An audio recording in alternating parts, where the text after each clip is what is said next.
The snow didn't just fall, it suffocated everything. And in the middle of that white silence, the carriage just left her. 1 minute, she was inside, watching the world blur past, her future a dull ache in her chest. The next, the door was open, and the driver was hauling her trunk into a snowdrift, not even meeting her eye. He just grunted, pointed into the swirling white, and said, "Ranch is that way." Then he was gone. The rattle of the wheels faded into nothing, swallowed by the storm. Abigail Whitmore stood alone in a quiet so deep it felt like the world had ended. Her father had promised her a husband, a ranch, a future, a way to escape the whispers in town that followed her like a shadow. Too large for a bride, or they'd say. A bargain, not a marriage. She could still hear Miriam Lowe's sharp laugh, feel Judge Harwood's pitying gaze. This was supposed to be the end of that. This was supposed to be safety. But there was no ranch house, no welcoming light in a window, no husband waiting on a porch. There was just snow, a sky the color of a fresh bruise, and a wind that cut right through her fine wool shawl. Shame burned under her skin, a familiar heat against the biting cold. Her father had paid a man to take her, and it seemed even that man couldn't be bothered to meet the carriage. The humiliation was a fresh, raw wound. Then she saw it. Not a house, a flicker of light, low to the ground, a campfire fighting against the storm.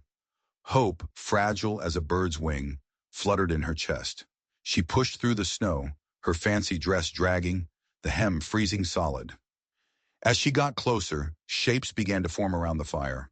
Not ranchers in denim and wool. These were shadows of men, taller and broader than any she'd ever seen. Their faces, painted by the flames, were hard as the frozen earth. Their hair was long and black, their bodies lean and powerful, and their eyes were fixed right on her. Her blood went cold. These weren't her husband's men. This wasn't her husband's land. The driver hadn't just dropped her off at the wrong ranch. He delivered her to a Comanche camp. Her mind screamed at her to run, but her feet were frozen to the ground. Every horror story she'd ever heard, whispered by the fire on long winter nights, flooded her mind. She was a lamb delivered to wolves, her father's final, cruelest bargain. Then one of them stood up. He was a giant, taller than the rest, with shoulders as wide as a doorway. He was shirtless, even in the freezing storm, and his skin was a roadmap of scars that writhed and danced in the firelight. Old scars, new scars, each one a story she didn't want to know. Snowflakes landed on his bare skin, sizzled and vanished. He held a bow in one hand, held it loosely, but it might as well have been pointed at her heart. His presence was a physical weight on the air. He started walking toward her, barefoot, through the snow. Each step was deliberate, silent. He didn't rush. He didn't shout. He just came for her, his eyes dark and unreadable, like a hawk studying its prey before the final, lethal dive. Abigail's breath hitched in her throat. This was it. This was how her story ended. Traded by her father, abandoned in a storm, and now this. A death she couldn't even imagine. Alone and unmourned in the wilderness. He stopped just a few feet away. The firelight caught the harsh planes of his face, the dark intensity of his eyes. She braced herself for the blow, for the end. Instead, he spoke. His voice was low, a rumble that seemed to come from the earth itself, almost lost in the wind. He said, "God finally sent you to us." The words made no sense. Fear and confusion warred inside her, a sickening storm in her gut. Sent her? To them? Why? What could he possibly mean? She took a stumbling step back, her expensive wool shawl slipping from her shoulders and landing in the snow like a fallen bird. He didn't move to grab her. He just watched her, his expression unchanging. The other warriors around the fire murmured, their voices a low, guttural language she couldn't understand. But she understood the weight of their stare. They weren't surprised. This wasn't a random attack. This wasn't a chance encounter. They were expecting her. This realization was somehow more terrifying than anything else. This wasn't a mistake. The carriage driver, his haste, the exact spot he'd left her, it was all deliberate. It was a transaction, Her father hadn't just arranged a marriage to a rancher she'd never met. He had made a different kind of deal entirely. The whispers in town were wrong. It wasn't just a bargain. It was a betrayal. He hadn't sent her to a rancher. He'd sent her here. To them. To him. The scarred giant looked from her face, down to the fallen shawl, then back to her eyes. He lowered his bow, letting the tip rest in the snow. His gaze held no cruelty, no malice. It held something far more unsettling. It held certainty, as if her arrival was the final piece of a prophecy he'd been waiting to see fulfilled. The storm howled, whipping snow around them, sealing them in their own isolated world. Abigail knew with a sudden, chilling clarity that there was no road back. The life she knew was gone, vanished with the carriage tracks. She was standing at the edge of a new story, a terrifying story she didn't understand. And this scarred, silent man was its beginning. He whispered again, the words so quiet she felt them more than heard them. You will understand. And as he bent to pick up her fallen shawl from the snow, she didn't know whether to scream or to weep. She just stood there, trembling, as he draped it back over her shoulders, his touch unexpectedly gentle against her frozen skin. He turned and gestured toward a large lodge, the entrance covered by a hide flap. It was an invitation, but it felt like a command, a verdict. Her legs moved without her consent, carrying her past the fire, past the watching eyes of the warriors, toward a future she could not see. The world had just turned upside down, and she was falling right along with it. The fire inside the lodge smoked low, its glow licking shadows across hides stretched against poles. Abigail sat where the giant had left her, near the flames, her dress damp at the hem, her fingers stiff and numb. Her body had never felt so clumsy, so out of place. She had been raised among velvet curtains and carved chairs, taught to balance teacups and walk with her eyes downcast. Yet here she sat on packed earth, her shawl heavy with frost, her shame heavier still. The voices outside rustled like wind in the cottonwoods. She could not understand the words, but she understood their tone, caution, suspicion, and the low murmur of what sounded like laughter. Every sound pierced her, a fresh reminder of evenings in town when the other women lowered their voices, but never enough to keep her from hearing. Too round for grace, Miriam Lowe had tittered. Too spoiled for work. Her father's voice had cut sharper. Elias Whitmore had not spoken of love when arranging her match. He had spoken of land, of cattle, of contracts sealed like brands burned into hide. A man will take you, he had said, his voice flat and hard, and you will not complain. You've eaten enough of my bread to pay it back. The memory of his hand striking the table still trembled through her, louder than the storm outside. He hadn't just been making a deal for her future. He had been getting rid of a burden. She told herself to be afraid, to feel the terror that a proper lady should feel. But exhaustion had dulled her fear into something else, a hollow, aching question. Was this betrayal a punishment, or could it somehow be a reprieve? The man they called Tahu entered without a sound, his bare shoulders dusted with snow. He moved with a grace that seemed impossible for a man his size. He carried a bowl carved from wood, steam curling above its rim. Without a word, he set it before her. Meat, root, a broth rich with smoke. Abigail's hands shook as she reached for it. Though her stomach had been hollow for hours, she dared to glance upward, to meet his eyes.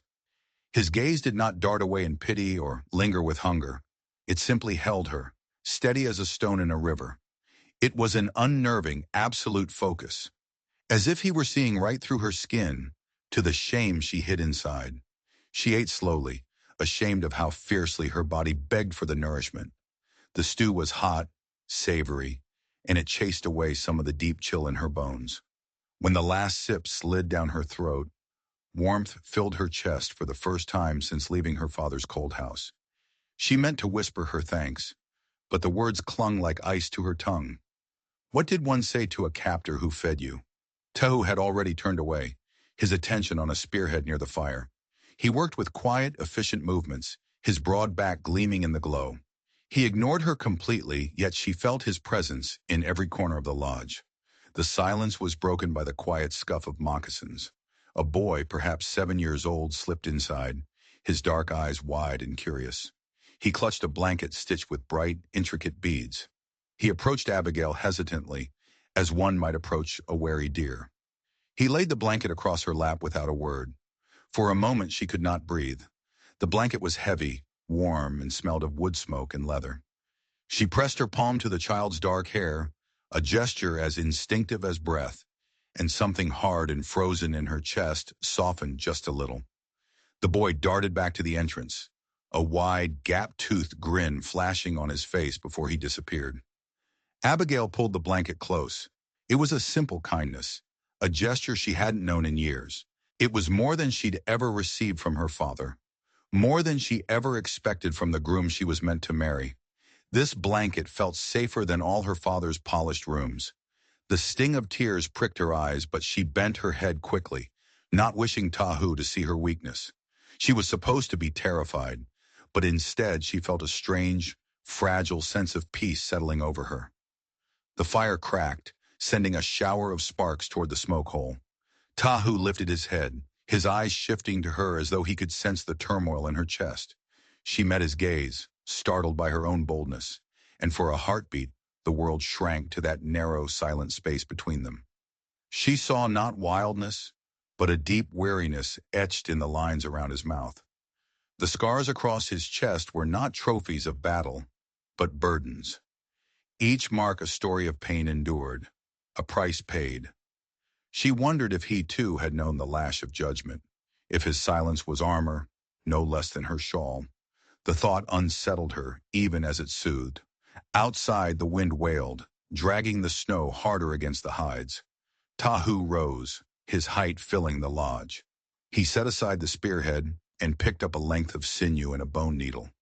To her utter astonishment, he stooped at her side, taking the frozen, torn hem of her dress into his large, calloused hands.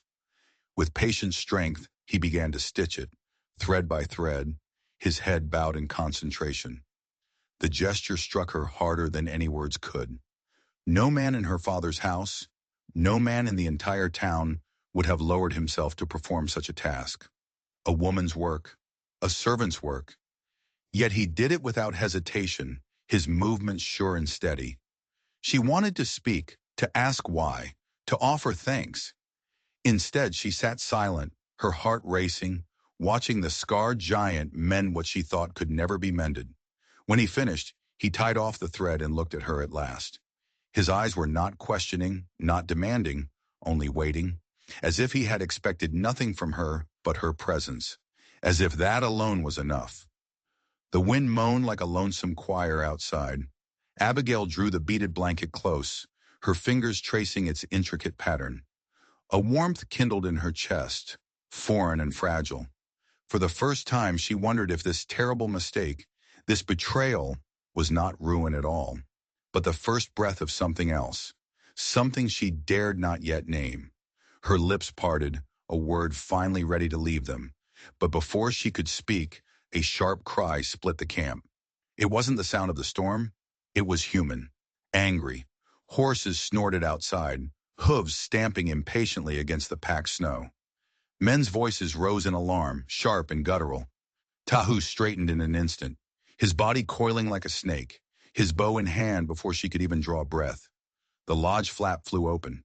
A figure loomed against the stormlight, silhouetted and menacing.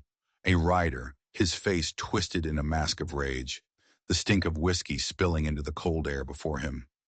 Abigail's heart lurched into her throat as she recognized him. It wasn't his face she knew, but the arrogant set of his shoulders, the expensive cut of his coat. It was the man she had been promised to, the man her father had sold her to marry, and he had come to collect his property. The storm had swallowed the camp whole, driving the tribe inward to the circle of firelight. Snow pressed against the hides, muffling the world to a hush, broken only by the crack of wood and the murmur of low voices. Abigail sat rigid, the beaded blanket clutched like armor, as the man who was meant to be her husband sneered in the doorway. His name was Jebediah Thorne, and his cruelty was a town legend. His breath steamed with whiskey, his boots scattering frost onto the packed earth. "I knew you'd find trouble," he slurred, his eyes raking over her like she was a horse sold too cheap. Even lost, you find a way to shame me." The words cut sharper than the cold. Abigail's throat tightened, the old heat of humiliation crawling up her neck. This was her future. This drunken, bitter man. This was what her father had chosen for her. The tribe said nothing, though their eyes shifted toward Tahu. The Comanche warrior stood at her side, silent as a mountain, bow in hand, but not raised. He did not move to strike, nor did he shrink from the insult. His stillness was a shield, a promise. Jebediah spat on the floor, the spittle sizzling near the fire. "She's mine, bought and paid for with good coin. Hand her over." The silence in the lodge grew heavy, so thick you could feel it pressing on your skin. Even the flames seemed to bend toward it. Abigail's hands trembled in her lap, but something inside her, something that had been dormant for years, had begun to shift. Once she would have lowered her gaze, folded herself into invisibility, praying for the moment to pass. But now, with the fire warming her skin and the child's beaded blanket across her knees, she could not. She had been shown a moment of kindness, a flicker of dignity, and she would not let this man extinguish it. She lifted her chin, though her voice quavered when she spoke. "I am not yours." The words, barely more than a whisper, startled her as much as they startled him. She had never spoken back to a man in her life. Jebediah's eyes narrowed to slits. He took a staggering step forward, his hand twitching, reaching for her arm. "You'll come with me, girl, whether you want to or not." Before his fingers could touch her, Tahu's body moved. Not fast, not aggressive, just there. His broad, scarred chest was suddenly between them, a wall of living flesh gleaming in the firelight. He did not speak. His silence was louder than any rage. Jebediah cursed, stumbling back as if he'd walked into a stone wall. Snow swirled in behind him. He wasn't just drunk. He was a coward. He muttered threats under his breath, promising to return, promising fire and ruin. Then he vanished back into the storm, leaving the lodge trembling with his hateful absence. Abigail released a breath she hadn't realized she was holding. Her body sagged, but the weight that left her chest was heavier than any she had known. Around her, the tribe resumed their murmurs. No laughter now, no ridicule, only the quiet, respectful eyes of a people who had just witnessed a woman find her voice for the very first time. Days passed. The storm did not relent. Abigail remained among them, snowbound, each hour stretching into a thread that bound her tighter to this unexpected world. She learned the rhythm of the camp, the women grinding corn with smooth stones, their movements ancient and practiced, the children darting like sparrows through the snow, their laughter sharp and clear in the cold air, the men sharpening blades, their silence not empty, but full of focus. At first she hovered at the edge of their life, as awkward as a calf in tall grass. But slowly, piece by piece, she began to move with them. A woman named Naya, whose face was a beautiful map of wrinkles, showed her how to grind corn. Abigail's hands were soft and clumsy, the stone heavy, but Naya just smiled, guiding her hands, letting her try again and again. She carried water from the half-frozen creek, spilling more than she saved, her arms aching with the unaccustomed work. She tried to bake bread on a hot stone over the fire and burned it to a black crisp, drawing the children's laughter. Yet no one mocked her as the people in town had. They corrected her gently, their gestures kind. Each failure became not a wound, but a lesson. And with each lesson, a piece of the old Abigail, the one who was defined by shame and fear, fell away. Tahu was always near, though he spoke little. He was a silent sentinel, a shadow of protection. When her hem tore again on a snag of wood, he stitched it without comment. When she stumbled in a deep snowdrift, his hand was there to steady her, rough and sure. At night by the fire, his eyes would linger on her. Not with hunger, but with the steady, quiet curiosity of one watching the winter landscape thaw into spring. Abigail felt herself thawing, too. The shame still clung to her, a stubborn ghost. The gossip of Miriam Lowe, the booming laughter of Judge Harwood, her father's stern decree. Those voices still echoed in her memory, but they were softer now, muffled by the constant hush of snow and the simple, demanding rhythm of survival. One evening she dared to make the stew herself. She watched Naya for days, memorizing the ingredients, the timing. She misjudged the salt, her hand too heavy, and she winced when she offered the bowl to Tahu. It was her first real offering, her first attempt to give back some of the kindness she had been shown. He took the bowl and ate without flinching, his expression unchanging. She held her breath, waiting for the verdict. When he set the empty bowl down, he looked at her and gave the smallest of nods. That single gesture warmed her more than any fire, more than any empty praise she had ever received in her father's house. They spoke little, he and she, but their silences grew comfortable, companionable. She caught herself studying his scars when the firelight traced them. Long, clean lines across his chest, puckered marks near his ribs. She wanted to ask their stories, but something told her the silence was answer enough. His pain was not so different from hers. Both had been carved by the judgment of the world, and both had been endured without complaint. At night, wrapped in the child's beaded blanket, Abigail lay awake listening to the storm. She thought of her father, of the carriage lost on the road, of Jebediah's hateful sneer. She thought, too, of Tahu's eyes, steady upon hers, of the way he mended cloth as though nothing, and no one, was beneath his hands. A question rose within her, daring and dangerous. What if her father's betrayal wasn't the end of her life? What if it was the beginning? On the third night, the storm finally broke. The wind died and a profound silence fell over the plains. Stars glittered above, sharp as shattered glass in a black velvet sky.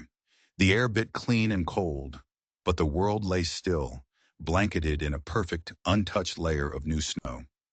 Abigail stepped outside the lodge, her breath catching at the sheer beauty of it. The camp shimmered under the starlight, as though God himself had poured silver across the earth. Tahu stood near the horses, his bare skin gleaming in the starlight. He was watching the sky, but as she stepped out, he looked toward her, and for the first time his lips curved. Not a full smile, not quite, but enough to crease the edges of his mouth. It struck her like a sunrise after a long night. It was a look of shared wonder, of peace. She wanted to step toward him, to bridge the space between them with the sudden warmth rising in her chest. But footsteps crunched in the snow behind her, breaking the fragile, perfect moment. She turned. Lanterns bobbed in the distance, their yellow light a sickness against the pure white snow. Voices sharp with anger cut through the sacred quiet. More riders were coming from town. Their shadows were long and distorted against the snow, like monsters crawling out of the dark. At their head rode her promised groom, Jebediah Thorne. This time he was sober, and his face was twisted with a cold, calculated fury. With him was Judge Harwood, and a dozen other men from town, their faces hard and righteous. Abigail's heart froze. The silence she had begun to cherish shattered into a million pieces. The world of gossip, of shame, of judgment had come riding through the snow to claim her once more. The lantern light broke the stillness, shattering the quiet with angry voices and the stamping of hooves. Abigail stood frozen, her shawl clutched around her as the riders descended on the camp like a plague. The storm had left the earth clean and new, but now judgment came galloping across its surface, loud and merciless.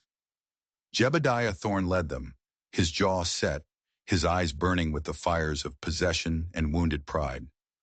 Behind him rode Judge Harwood and others from town, their breath rising in pale, angry clouds, as if the cold itself carried their scorn. "There she is," Jebediah spat, dismounting with a clumsy thud. "Fat cow tried to hide among savages. You think you can shame me like this in front of the whole territory?" The words struck harder than the wind. Abigail felt them sink into her ribs like knives, each insult reopening old wounds she thought, just moments before, had begun to heal. The town's laughter echoed in her mind. The whisper of women in the mercantile, her father's voice that spoke of contracts, never of love. She wanted to shrink, to fold herself into nothing and disappear into the snow. Yet her feet did not move. The Comanche gathered silently, their faces unreadable in the flickering firelight. They held no weapons, but their stillness was more threatening than any drawn bow. Tao stepped forward, his bow now in hand, his shoulders squared against the invaders. He said nothing, but his presence drew a line in the snow. No man dared cross it lightly. Judge Harwood, his face puffed up with self-importance, raised a gloved hand. His voice boomed across the clearing. The girl belongs to her lawful betrothed, by contract signed and sealed by her father. Step aside, savage. Abigail's heart hammered against her ribs. Belongs. The word wrapped around her like an iron chain. She had been traded, spoken for, laughed at, weighed like cattle on a block. Rage, fragile but hot and sharp, pressed against the cage of her chest. I do not belong to him, she said, her voice carrying clearly into the cold, still air. The men turned, their expressions a mixture of surprise and ugly smirks. Jebediah barked a harsh, grating laugh. Listen to her. Thinks she's better than the hand she's been offered. No man in town wanted her, so her father practically begged me to take her off his hands. She's nothing without my name. Laughter rippled among the riders, cruel and familiar. Abigail felt the heat of shame climb her throat, threatening to choke her, but she forced herself to stand straighter, to meet their eyes. Better nothing, she whispered, then louder, finding a strength she didn't know she possessed. Better nothing than yours. Jebediah's face darkened, fury flaring in his eyes. He lunged toward her, his hand raised to strike. The movement was swift, but Tahu was swifter. He stepped between them, his chest bare to the freezing air, his scarred flesh like a wall of granite. His bow was not raised, yet his stillness carried more threat than sharpened steel. Jebediah halted, his fist clenched, his knuckles white. The tension in the clearing thickened until it was hard to breathe. Every breath was held, every eye was locked on the standoff. The townsmen muttered amongst themselves, suddenly uncertain. Judge Harwood sneered. Do you prefer this girl? This savage? Is that it? You would choose shame over decency, over your own kind? Abigail's voice wavered, but it did not break. I would choose dignity over chains. Her words startled even herself. She had never spoken such defiance aloud in her entire life. The silence that followed felt like a verdict being read in a courtroom. For the first time, she saw the men falter, their righteous cruelty bending beneath her unexpected steadiness. But Jebediah's pride could not bear it. He reached for her again, roaring like a wounded animal. You're mine! Gasps rose from the crowd. Hooves shifted in the snow. The tribe stiffened, ready for battle. Abigail thought a fight would break like thunder, that blood would be spilled on the pure white snow. But before violence could crack open the night, her voice cut the air sharper than any blade. No! The single word stilled them all. Jebediah froze mid-step as though he'd been struck by lightning. The tribe's eyes, wide and searching, turned to her. Abigail's chest heaved with the effort of breathing, but her gaze did not falter. I am not yours. I am not his.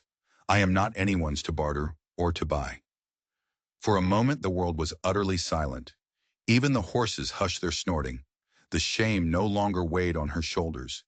It was burning away, leaving behind a strength that was raw and untested, but real. Hers. Jebediah spat into the snow, his face a mask of hate. You'll regret this. No man in town will have you now. You'll be nothing but whispers and pity for the rest of your miserable life. Abigail lifted her chin. Then let them whisper. Tahu remained at her side, silent as ever, but she felt the steadiness of his presence, like the earth beneath her feet. He did not claim her. He did not speak for her. He simply stood with her, and that she realized was everything. Judge Harwood growled, unwilling to yield his authority. Girl, think carefully. Once you turn your back on us, there is no return. You will be an outcast. The words chilled her. The thought of true exile, of leaving behind every familiar face, every street she had ever known, scraped at her courage. Yet when she thought of the town, of its cruel laughter and her father's cold bargains, she realized she had been an outcast long before this night. I already am, she said softly. A murmur swept through the camp. Snow began to fall again, in gentle, silent flakes, as if the heavens themselves had chosen to weigh in on this moment. Abigail's eyes stung, but not from shame. The tears were from release.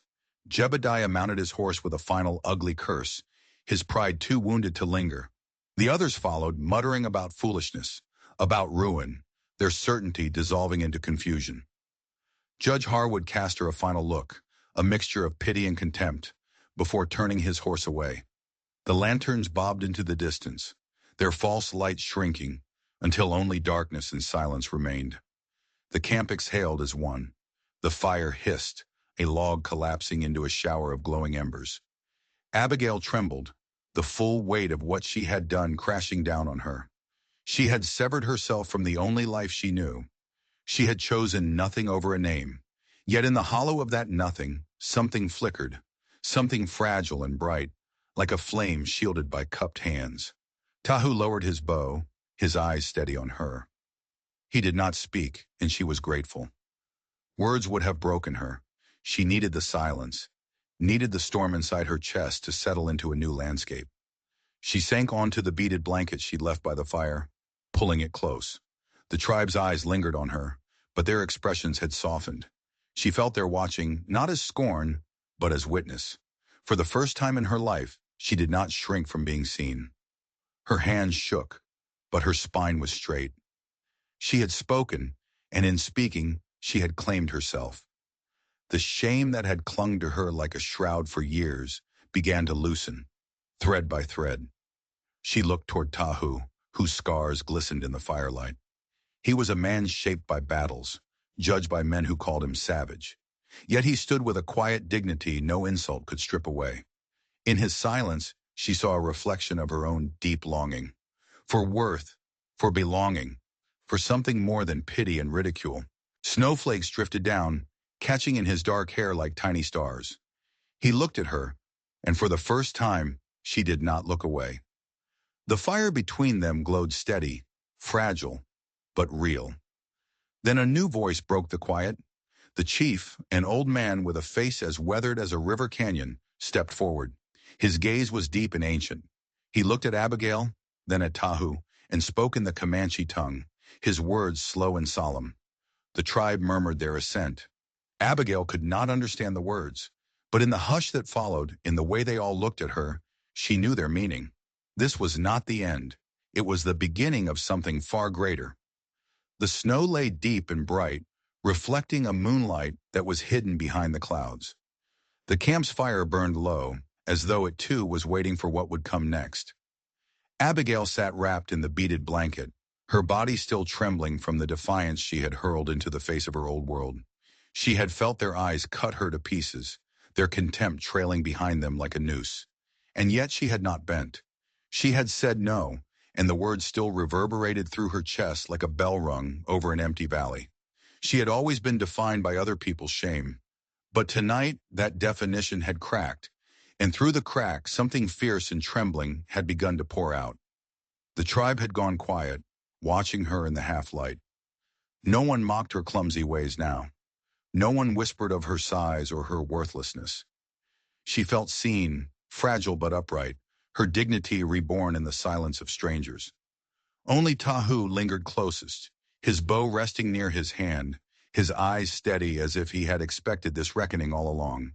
He was scarred and shirtless in the winter dark, but his stillness held more warmth than any fire could give. Abigail caught herself studying him, not just as the figure who had shielded her, but as a man whose every scar told her that survival was not just possible, but holy. The night held its breath until dawn, when the storm cleared into a brittle blue sky. She rose with the others, her hands raw but willing as she helped grind corn, as she fetched water with more steadiness than before. They did not speak much to her, yet their glances carried a new weight. The woman who had refused to be shamed might yet belong among them. By evening, the camp settled again. Children chased one another through the snowdrifts, their laughter ringing like tiny bells. While Abigail stitched a torn moccasin with numb fingers by the fire, Naya patiently showing her the stitch. She felt the world reweaving itself around her, strand by fragile strand. But fate was not finished with her. Her old life was not ready to let her go. Lantern light returned 3 nights later. This time it was brighter, steadier, more organized. A much larger band of riders crested the ridge, their voices sharp not with drunken anger, but with cold legal authority. Abigail's heart seized as she saw Jebediah Thorne again. This time he was flanked by twice the number of men, with Judge Harwood at his side. But there was someone else with them, a man in a dusty suit with a tin star pinned to his chest, a marshal. This time, they carried rifles, and a grim fury had hardened their faces into masks of stone. The tribe rose as one. The tension in the air bristled, and Abigail felt the fragile peace she had found shudder on the edge of a cliff. Jebediah's voice cut through the cold air like a razor. "Step aside, savages. She comes with me. By order of the law, will not have her sully herself and my good name here any longer." His eyes flashed with a cruel, certain triumph. "She thinks she can shame me. I'll drag her home by her hair if I must." Abigail's body shook, a leaf in a gale, but she forced herself to step forward, her breath frosting the air. "I will not go with you." The marshal stepped forward, his rifle held loosely but ready. "Ma'am, it ain't a choice. Judge Harwood has the contract, signed by your father, Elias Whitmore. It's legal and binding. You are the property of Mr. Thorne." Her lips trembled, but she lifted her chin. "A piece of paper does not make me property. It makes my father a coward and the law a liar." Gasps rippled through the clearing, half from the townsmen, half from the tribe. The insult cut deeper than any blade, and she knew in that instant that she had burned the last, final bridge to her old world. But her voice no longer wavered. She was no longer pleading to be unseen. She was demanding to be recognized as human. Jebediah's rage finally boiled over. He dismounted, stumbling through the snow toward her, his hand raised high. "You insolent!" Abigail braced herself, her heart hammering against her ribs, ready for the blow. But before it could fall, Tahu moved. With a single fluid stride, he placed himself between her and the storm of fury. His scarred chest was bare to the rifle barrels, his eyes burning like hot coals. He did not speak. He did not roar. His silence was his defiance. Jebediah laughed, a bitter, ugly sound. "You defend her? Then you'll fall with her." He lunged, a knife suddenly flashing in his hand, its blade catching the lantern light. Abigail cried out as the blade arced toward Tahu's unguarded side. The world seemed to slow to a crawl. The hiss of falling snow, the crackle of the fire, the scream caught in her own throat. And then Tahu's hand shot out, catching Jebediah's wrist mid-swing. The force of his grip was incredible. A sickening crack echoed in the silence as bone snapped. Jebediah howled in pain. The knife dropped, vanishing into the snow. Tahu didn't even seem to notice. He simply flung the man back as if he were nothing but a straw doll. Jebediah landed in a heap, clutching his broken arm and screaming. The other men instantly raised their rifles. The Comanche drew their bows, arrows knocked in a single, silent motion. The air grew thick with the promise of blood. Abigail felt the moment tipping toward a violence that could not be undone. Her lungs burned as though the cold air had pierced her ribs. And then, without thought, without hesitation, she stepped forward again, into the deadly space between them. "Stop!" Her voice cut through the chaos, raw and commanding. The rifles wavered, the bows eased. The silence was brittle, stretched thin, waiting to snap. Abigail turned slowly, her shawl slipping from her shoulders, exposing her trembling frame to both sides. "I am not shame," she said, her voice breaking but loud enough for every man to hear. "I am not your bargain, not your pity, not a burden to be thrown from one man to another. I will not be chained to cruelty. I will not bow to gossip. If you spill blood tonight, let it be for truth, not for pride." Jebediah, cradling his arms, snarled from the ground, his face twisted. "Truth? The truth is you're unwanted. Your own father sold you. You'll die out here alone, fat and forgotten." Abigail's chest heaved, but she did not falter. She turned her gaze fully on him, her eyes clear and bright, with unshed tears. "Then I will die free." The words dropped into the silence like stones into a still, deep water. Even the horses stilled, steam curling from their nostrils. For a long, long moment, no one moved. Then the marshal slowly lowered his rifle. He hadn't signed on to gun down a woman who stood her ground like that. One by one, the other men faltered. their righteous certainty bending and breaking beneath her absolute defiance. At last, with curses and muttered threats, they turned back. They helped a whimpering Jebediah onto his horse.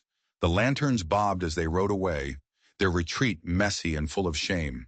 Her groom was the last to leave, spitting into the snow before vanishing into the darkness. The camp exhaled. The storm of violence dissolved into the stillness of falling flakes. Abigail's strength left her all at once. She collapsed to her knees in the snow, her hands shaking, tears finally burning hot trails down her cold cheeks. They were not tears of shame. They were tears of release. She had severed herself from the world that mocked her. And though the cost was heavy, the freedom was greater than she could have ever imagined. Tahu knelt beside her, his presence a steady solid warmth in the cold night. His silence was deeper than words. He reached down and lifted her shawl from the snow, draping it gently over her shoulders. His fingers brushed her arm, warm despite the freezing air, and she felt the weight of his vow without him ever speaking it. She looked at him, really looked at him, and saw in his dark eyes not pity, but recognition. The same scars, the same survival, the same hunger for dignity. The old chief stepped forward, his voice low and solemn. He spoke in his own tongue, then nodded to Abigail and then to Tahu. The people murmured their assent, their eyes softening with acceptance. She did not understand every syllable, but she felt the meaning in her bones. Acceptance, blessing, belonging. Her heart swelled until she could scarcely breathe. She had been mocked as too much, cast aside as not enough. Yet here in the circle of firelight, surrounded by strangers, she was simply herself. And that was enough. She had chosen dignity over chains, and in that choice she had found something that felt a lot like home. Tahu reached into a small pouch at his side. He drew forth a necklace, strung with beads of turquoise and a pendant of carved bone. With careful, reverent hands he placed it over her neck. The pendant came to rest against her skin, still holding the warmth of his body. There were no words, no declarations, only the gesture, as sacred as any vow spoken in a church.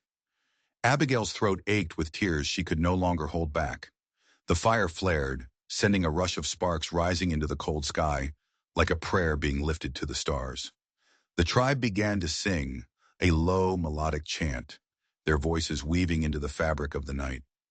Abigail closed her eyes, the sound wrapping around her like the beaded blanket, like Tahu's strong arms. She had been delivered to the wrong ranch, to the wrong man, to the wrong fate. Or so it had seemed. But perhaps the storm had never made a mistake. Perhaps some unseen hand had carried her exactly where she was always meant to be. Snow fell, soft and endless, blanketing the earth in a clean, white peace. She looked once more at Tahu, his eyes steady on hers, and in them she saw a future not yet written, but waiting, a future of strength, of honor, of a quiet, powerful love. And as the fire's glow deepened, casting their two shadows as one against the snow, she knew the truth at last. Her life wasn't over. It had just begun. If you believe Abigail found her true destiny, don't forget to like this video and subscribe for more stories of justice and survival. Let us know in the comments below. What does it truly mean to be free?